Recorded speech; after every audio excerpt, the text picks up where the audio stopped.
Hi hello வணக்கம். And இன்னைக்கு உங்களுக்கு ஒரு தீபாவளிக்கு சூப்பரான ஒரு கிஃப்ட் கொண்டு வந்திருக்கேன்.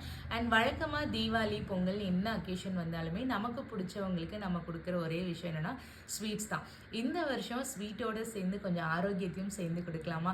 அண்ட் என்னோட ப்ரமோஷன்ஸ் பற்றி உங்கள் எல்லாருக்குமே தெரியும். நான் யூஸ் பண்ணிவிட்டு அது கண்டிப்பாக ஆரோக்கியமானதாக இருந்தால் மட்டும்தான் உங்கள் கூட ஷேர் பண்ணிக்குவேன் அப்படிங்கிறது உங்கள் எல்லாருக்குமே தெரியும். அந்த மாதிரி இன்னைக்கு ஒரு சூப்பரான பொருளோட தான் நான் உங்களுக்கு வந்திருக்கேன். அண்ட் இவங்க பார்த்தீங்க அப்படின்னா பிரம்மம் அப்படிங்கிற பேரில் வந்து மேனுஃபேக்சர் பண்ணிட்டு இருக்காங்க. அண்ட் இவங்களோடது எல்லாமே 100% ஜீரோ ப்ரிசர்வேஷன்ஸ் தான். ஸோ எந்த மாதிரியான ப்ரிசர்வேட்டிவ்ஸுமே இல்லாமல் தான் இவங்க எல்லா பொருளையுமே தயாரிச்சுட்டு இருக்காங்க. அதில் ரொம்ப முக்கியமான ஒன்றுன்னு பார்த்தீங்கன்னா இவங்களோட rose milk syrup. Rose milk அப்படிங்கிறது நம்ம எல்லாரோட ஆல் டைம் ஃபேவரட் இல்லையா? ஸோ அதில் வந்துட்டு பியோராக அவங்க கார்டனில் இருக்க ரோஸஸ் எடுத்து தான் அவங்க வந்து இந்த சிரப் வந்து ரெடி பண்ணியிருக்காங்க. அண்ட் இது வந்து கிட்டத்தட்ட ஒரு 7 months சம்மர்லேருந்தே நான் யூஸ்